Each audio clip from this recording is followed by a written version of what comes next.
Audrey, your calculus retake is tomorrow, I said, placing the review packet on the library table. Your scholarship essay is due Friday, Ms. Nolan still hasn't received your English outline, and your biology lab report is missing the data table. Audrey Hart slapped the packet so hard the top pages slid across the polished table and hit the floor. Audrey snapped, "Stop acting like my jailer, Ethan." The senior library went quiet, keyboards stopped clicking, chairs stopped scraping, phones lifted from behind laptops. Derek Walsh leaned against the magazine shelf with his varsity jacket open, one sneaker pressed against the wall, and that rich boy grin already loaded. Derek laughed loudly. "Finally, she said it. Miller treats his girlfriend like a prisoner with homework." Amber Lee, Audrey's best friend, wrapped an arm around Audrey's shoulder and stared at me like I had dragged Audrey into the room with a chain. Amber said, "You deserve to enjoy senior year too, Audrey." Audrey's eyes turned glossy, her mouth trembled just enough for the audience. Audrey said, "I missed Riley's party because you made me study. I skipped homecoming prep because you kept yelling about deadlines. I can't breathe around you anymore." A couple of girls whispered near the window. Two guys at the back laughed into their sleeves. Derek stepped closer and tapped the study schedule with one finger. Derek said, "Look at this thing. Monday, calculus. Tuesday, essays. Wednesday, practice.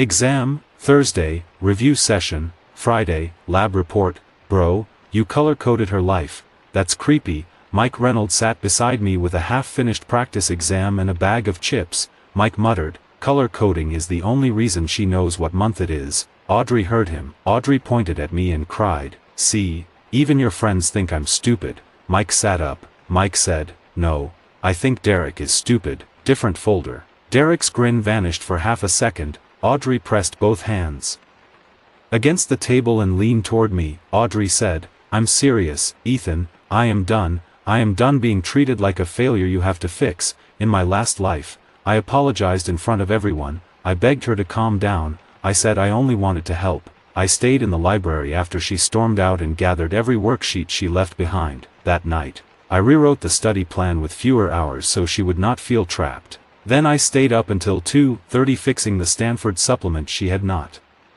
touched. The scholarship essay she said made her sound too poor, and the English outline she had copied from a website. She got into her dream school. She walked across graduation with honor cords and tears in her eyes. 3 weeks later, when I was questioned about my own scholarship recommendation, she told Mr. Grant that I had controlled her schedule, pressured her, isolated her, and made her feel like she could not breathe. Mr. Grant wrote boundary concerns in my counselor note. The scholarship committee asked about emotional coercion. Derek called me a control freak in front of the senior class and laughed when my full ride got delayed. Audrey kept the admission offer. I kept the damage. This time, I bent down, picked up the fallen packet, straightened every page, and stacked it neatly. Audrey watched me like she expected another apology.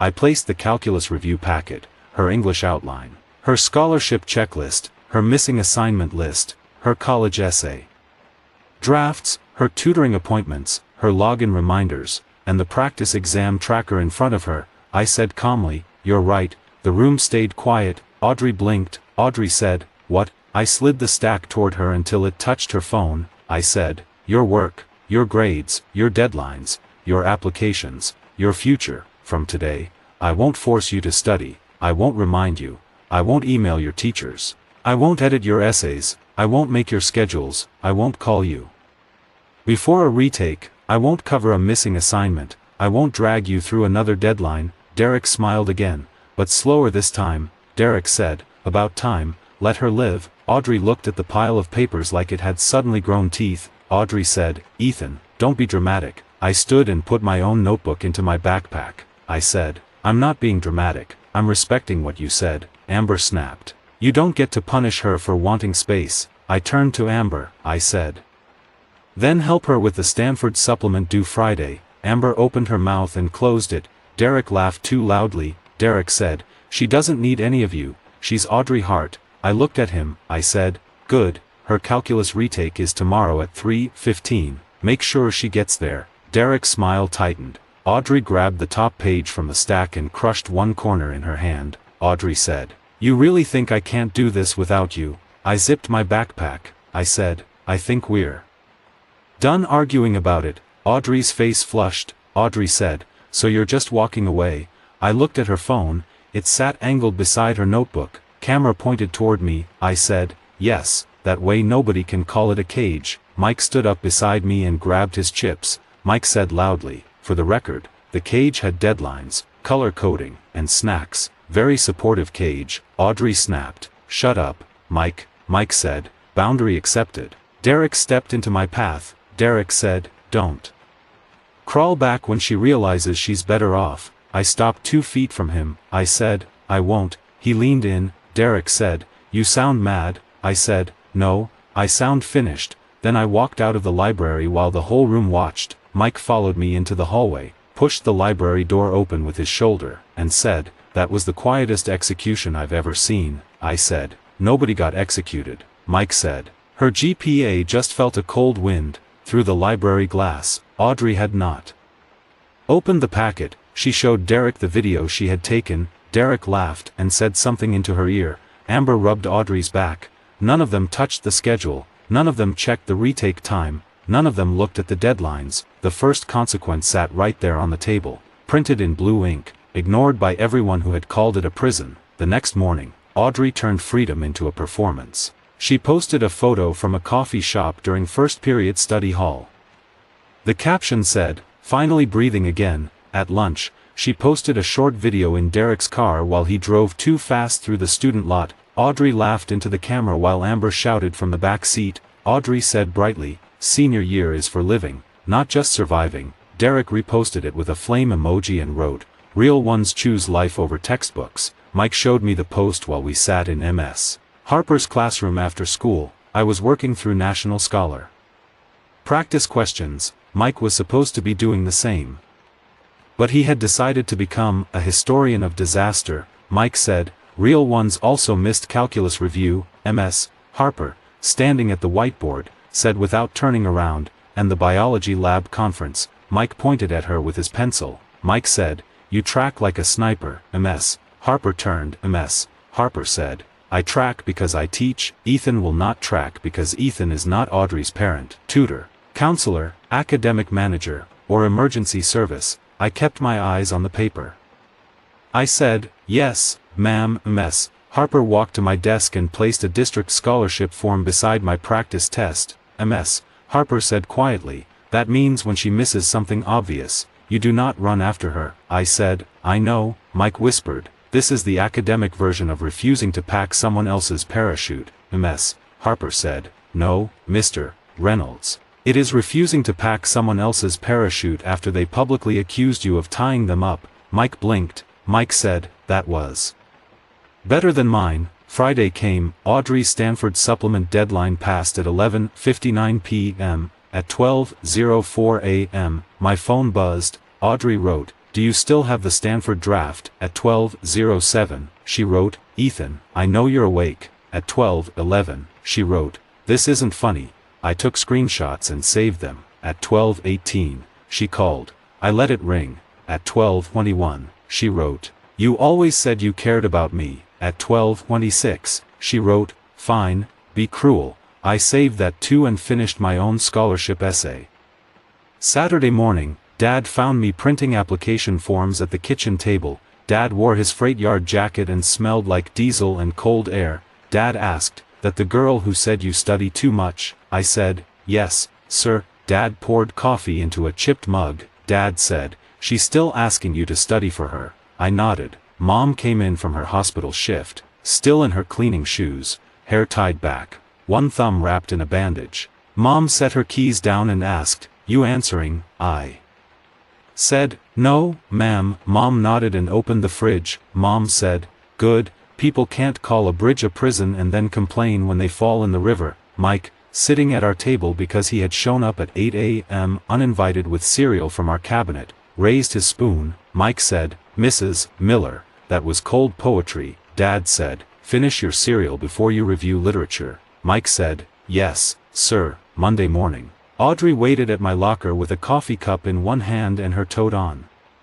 her shoulder. She looked tired but still polished, the way she always looked when she needed sympathy but not accountability. Audrey said softly, "Can we stop being weird?" I opened my locker, I said, we're not being weird, we're being separate. Her smile faltered. Audrey said, I needed space, Ethan, not abandonment. I put my physics book into my bag, I said, you said I forced you to study. Audrey stepped closer and lowered her voice. Audrey said, in public, Ethan, I was upset. I shut my locker and looked at her. I said, you made it public. I made the boundary match. Students slowed down around us. Derek came around the corner with 2 football players. Audrey straightened, but she did not move away fast enough. Derek said, why are you talking to him? Audrey said quickly, I was getting my draft back. I said, she was asking for the Stanford supplement after missing the deadline. Derek's teammates laughed before they caught themselves. Audrey's face went red.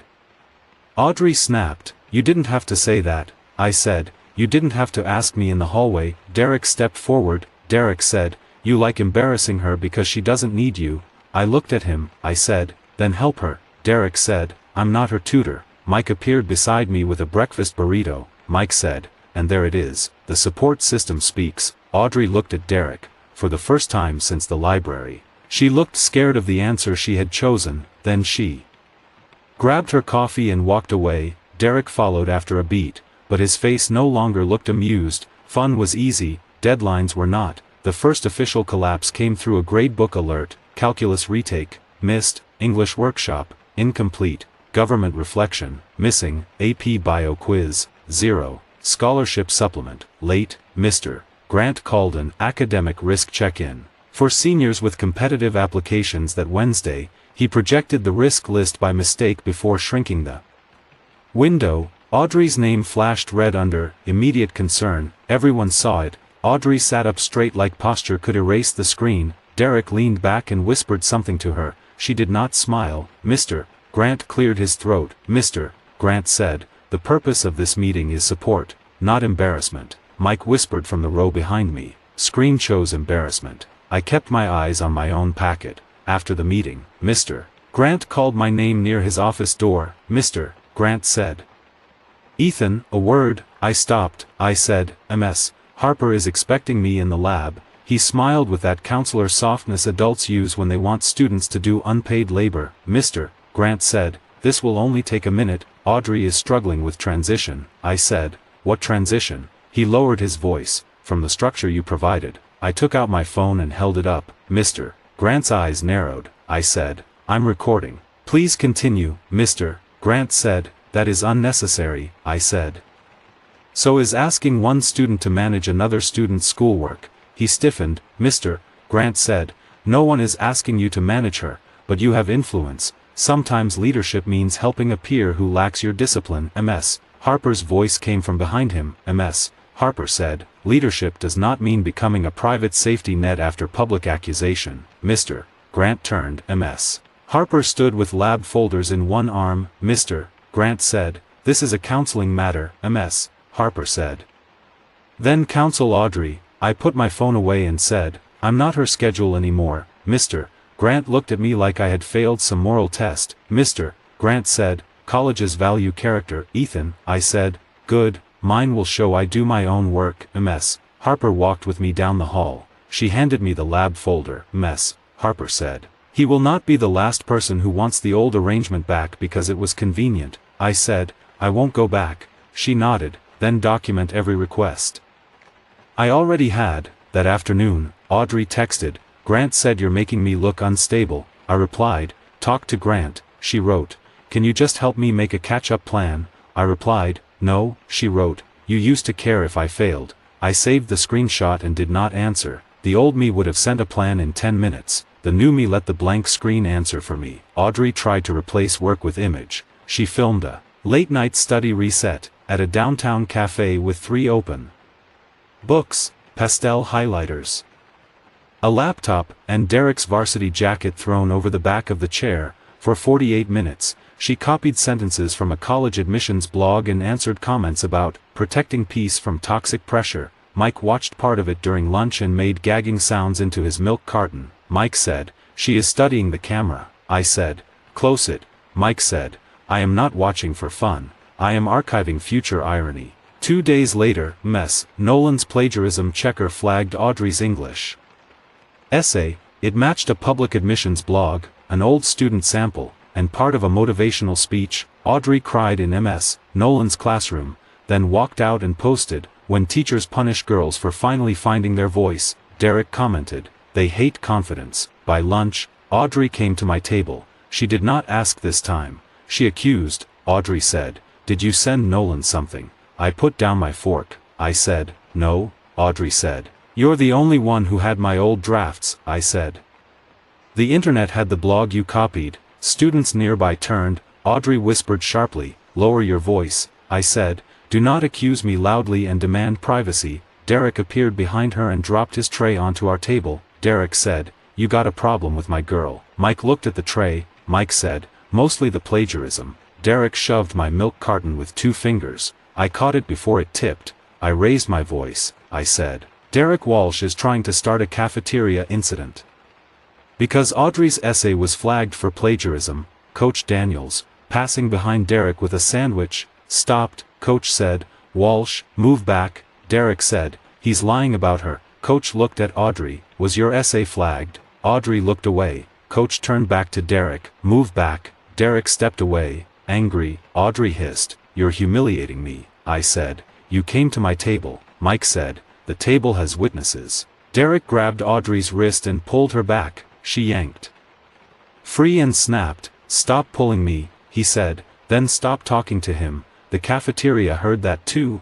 Audrey flushed and walked away alone. Derek followed after 3 seconds, less like a boyfriend and more like someone chasing a possession that had rolled under a car. By dinner, the school forum had side-by-side screenshots. Audrey's study reset, live stream with the copied blog open on her laptop, and her submitted essay. The caption read, "Finally finding her voice in someone else's browser tab." I did not post it, a freshman did. Audrey turned off comments on every account by 9 p.m. At 9:22, she called me from an unknown number. I answered on speaker because Mike was at my kitchen table again, pretending to study. Audrey said, "Ethan, please, tell Nolan you gave me that blog as an example." I said, "I didn't." Audrey said, "Just say we worked on it together before the library fight." I said, "That would be a lie." Audrey's voice cracked. Audrey said, "You're letting one mistake ruin me." I said, "You are asking me to enter the mistake so you don't stand there alone."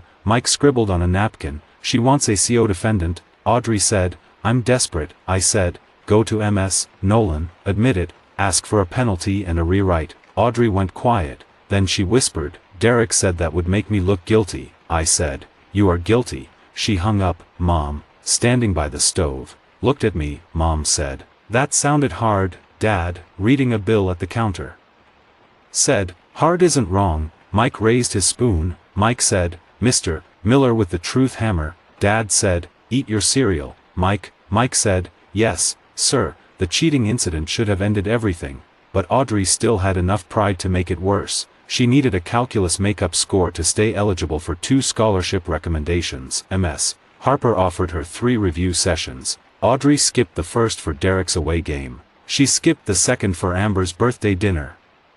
She arrived at the third 22 minutes late and asked Ms. Harper, "Can you just tell me what matters most?" Ms. Harper handed her the same review sheet everyone else had. Audrey stared at it like it insulted her family. The retake happened Friday during 4th period. I was in the lab next door, testing a sensor board for the state innovation contest. Mike came in halfway through, eyes wide. Mike whispered. Harper caught wrist notes. I set down the soldering iron. Audrey, Mike nodded. Blue ink under bracelet, formula steps, not even good ones. 10 minutes later, Principal Marsh called me to the office because Audrey had named me. I walked in with Ms. Harper and Mike behind me. Audrey sat in a chair, face blotchy, wrist scrubbed pink. Mr. Grant stood beside her. Principal Marsh sat behind her desk. Audrey pointed at me as soon as I entered. Audrey said, "He taught me those shortcuts. He made me dependent on them." I stopped in the doorway. I said, "I taught you to attend review sessions." Audrey cried, "You built all my study plans and then abandoned me. You knew I couldn't do it alone." Ms. Harper placed a photo on Principal Marsh's desk. The blue ink was clear on Audrey's wrist before she washed it off. Ms. Harper said, "These were written during a closed book assessment." Mr. Grant said, "We should consider context." Audrey has been under intense emotional stress, Mike said quietly. Emotional stress has handwriting. Principal Marsh looked at him. Mike raised both hands. Sorry, witness breathing. I opened my folder and placed printed screenshots on the desk. I said, Audrey publicly told me I was forcing her to study. I stopped. After that, she asked me for drafts, catch-up plans, and excuses. Here are the messages. Here are the missed review sessions. Here is Tyler offering answer photos in the parking lot this morning. Principal Marsh looked up. Tyler. Mike handed over his phone. Mike said, I filmed him selling answer pictures to 2 juniors. Audrey whispered, I didn't buy from Tyler. Ms. Harper said, no, you wrote your own notes. Audrey covered her face. Derek tried to push into the office without permission. Vice Principal Cole blocked him. Derek shouted, this is a setup. Cole said, you are not in this meeting. Derek pointed through the glass at me. He made her fail. I stepped closer to the glass and said loudly, no. I stopped preventing it. Audrey looked up like the words had struck her. Derek shouted, you're nothing without him anyway. Audrey stood so fast her chair scraped. Audrey screamed through the glass. Then why did you tell me to skip review for your game? The office froze. Derek's face changed. Cole turned to him. Hallway, now. Derek stormed away, but the damage stayed in the room. Audrey sat back down and cried harder. Principal Marsh wrote for several minutes. Then she said, Audrey, the cheating violation is yours. Ethan is not under review, Mr. Grant said. Principal Marsh, if Ethan created a dependency. Ms. Harper cut him off. Ms. Harper said, Audrey is a senior, Ethan is a senior.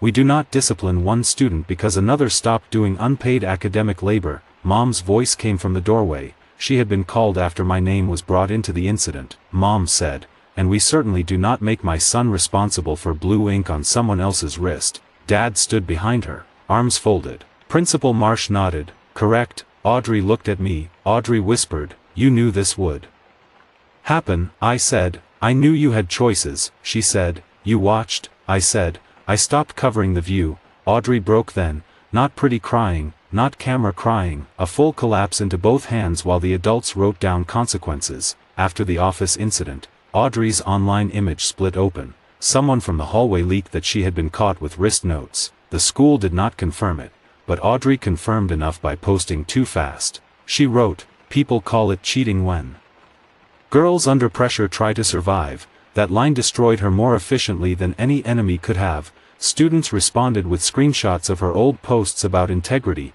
Former group partners posted stories about doing her work while she filmed study routines. A junior posted messages where Audrey asked for inspiration paragraphs that later appeared in her essay. Mike wanted to dump the entire folder. I told him to wait. Then Audrey posted again. Some exes create dependency, then enjoy watching you fall. That one was aimed at me. I opened my laptop and uploaded a clean timeline. No insults, no music, no dramatic captions, just dates and receipts. Library accusation. Audrey calls my study help control. Boundary message. I stop. Her later texts asking for drafts and catch-up plans. Missed review sessions. Plagiarism flag. Wrist note incident naming me. My caption said, I stopped tutoring Audrey after she publicly accused me of controlling her. Her choices after that are not mine. The timeline spread through Westbridge in an hour and outside it by night. A student commentary page called it the academic safety net cutoff. Some praised me, some called me cold, a few said I should have kept helping because love means sacrifice. Mom read one of those comments and set the phone down like it smelled bad. Mom said, love does not mean letting someone stand on your neck while calling you controlling. Dad said, put that on a mug. Mike said, I would buy 3. Audrey lost brand followers. Her college advice account turned into a battlefield. The local college planning app that had offered her a student ambassador spot froze the partnership. Her dream school sent a conduct inquiry because the plagiarism report and cheating violation were tied to counselor certification. Derek stopped posting supportive comments. Then his private account leaked a message where he wrote, Audrey is too much drama now. Should have just used her to get under Ethan's skin and dipped. The screenshot reached Audrey by lunch the next day. She found Derek by the trophy case and slapped him. The sound cracked down the hallway. Audrey shouted, you ruined me. Derek grabbed his cheek. Derek shouted back, you ruined yourself. I told you to have fun, not get caught. Audrey screamed, you told me Ethan would save me, Derek laughed. And he didn't. That's on you. Vice Principal Cole and Coach Daniels rushed in before it turned physical. Mike stood beside me. Phone down for once, Mike said quietly.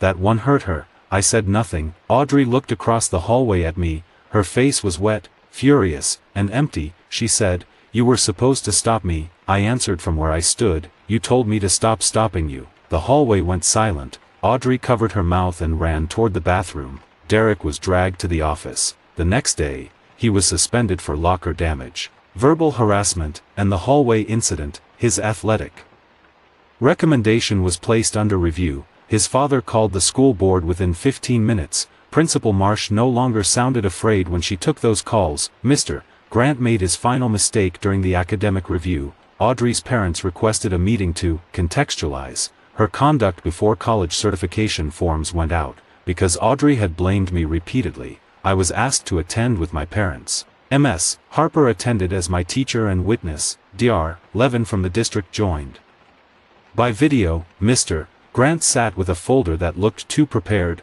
Audrey sat between her parents, pale and quiet. Her mother looked exhausted. Her father looked angry at everyone, including Audrey. Mr. Grant opened gently. Mr. Grant said, "Audrey's decline follows the sudden withdrawal of an intense support system." Ethan's role in her academic life was unusually controlling, even if well-intentioned. Dad leaned forward. Dad said, "You saying my son caused her cheating?" Mr. Grant said, "No, I am saying the dependency pattern matters." Ms. Harper placed her own folder on the table. Ms. Harper said, "Then let's review who requested the pattern." She handed Dr. Levin copies of Audrey's messages. Audrey asking me to make schedules. Audrey asking me to email teachers. Audrey asking me to rewrite essays. Audrey asking me to force me if I get lazy. Audrey joking to Amber that Ethan is annoying, but he keeps my GPA alive. Audrey calling that same system jail in the library. Dr.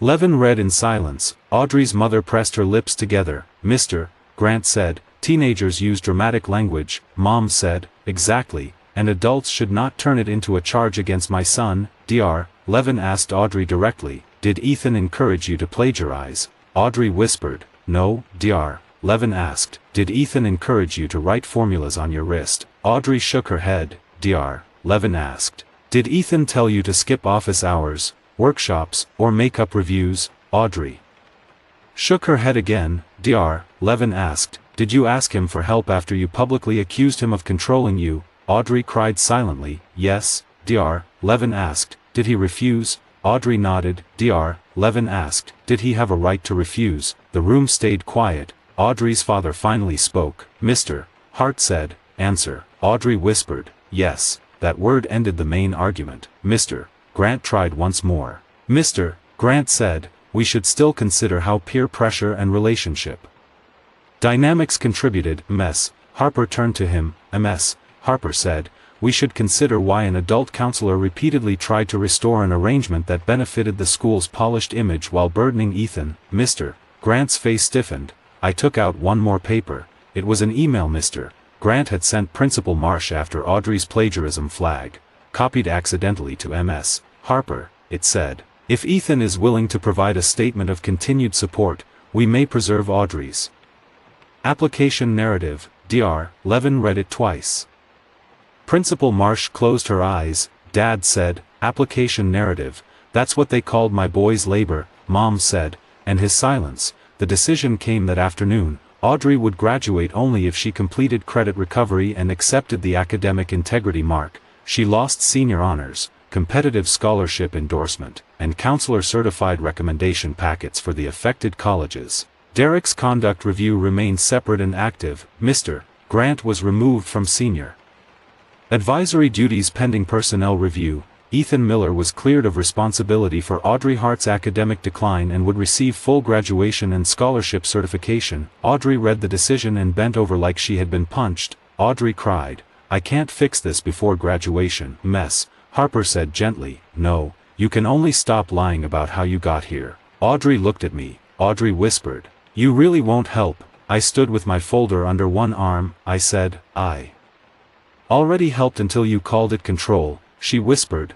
"I was angry." I said, Then you kept asking after. Audrey had no answer. Her father covered his face with one hand. Her mother held the decision letter like it weighed 100 pounds. I walked out with my parents. In the hallway, Mike waited by the vending machine with 2 sodas. Mike said, "Verdict," I said. "Cleared." Mike handed me 1 soda. "Good." I bought Victory Carbonation. Dad looked at the can. "That's grape soda," Mike said. "Victory comes in many flavors." Mom laughed for the first time all week. Graduation week did not save Audrey. It only measured what was left. She disappeared into credit recovery. No more coffee shop study videos. No more pastel highlighters. No more "choose joy" captions. She sat in a side classroom with a packet of government work, an English rewrite penalty, and a calculus remediation plan that could only save minimum credit, not her record. Derek vanished after his father pulled him from senior events. His athletic recruiter paused contact when the school conduct report was sent. Mr. Grant's office light stayed off. Ms. Harper helped me finalize my scholarship acceptance and national finalist paperwork. My national scholar score placed high enough for a full tuition package at Millstone University. Ms. Keller from the foundation called while I was at Lawson's garage. I put the phone on speaker because Mr. Lawson, Dad, and Mike were all standing there pretending not to listen. Ms. Keller said, "Ethan, your award is fully certified. The district confirmed you are in good standing." Dad wiped his hands on a rag and looked away. Mom was not there, so I called her next. She answered from a hospital break room. Mom said, "Say it again." I said, "Full tuition, certified." Mom said nothing for 4 seconds, then she said, "I'm going to cry near the mop closet." Mike shouted toward the phone, "Mrs. Miller, Victory grape soda is available." Mom laughed and cried at the same time. That night, we taped the scholarship confirmation to the fridge. Dad stood back and said, "That paper looks better than a new truck." I said, "A new truck would help too." Dad said, "College first, truck later." Audrey submitted her final credit recovery packet 2 days before graduation. She passed by the minimum. The news reached the senior group chat with no celebration, just a few awkward thumbs up.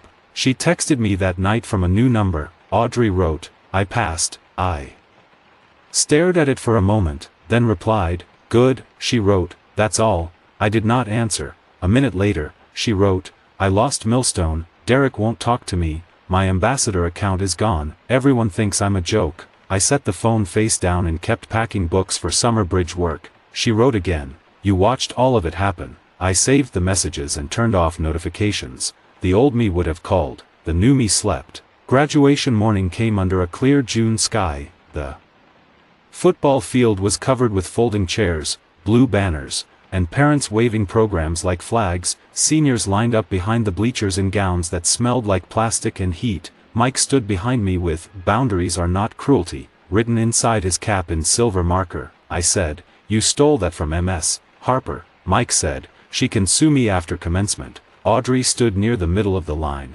No honor cords. No decorated cap. No cluster of friends fixing her hair. She held her name card with both hands and looked straight ahead. Derek was not there. Mr. Grant was not on the faculty row. Ms. Harper was, sitting upright in a blue dress, clapping for every nervous kid who walked past. Principal Marsh gave a short speech. Principal Marsh said, "Support is not control, and freedom is not escape from responsibility." This year, many of you learned that the choices you make when no one is carrying you are the choices that reveal you. Nobody moved for a second, then applause came, slow and honest. Names began, students crossed, families cheered. When Audrey's name was called, the applause was polite, thin, and quick. She walked fast, took the diploma cover, and returned to her seat without looking at the crowd. When my name came, Mom stood before Principal Marsh finished saying, "Ethan." Dad stood beside her. Mike's mother shouted too because she said any boy who fed Mike during finals counted as family.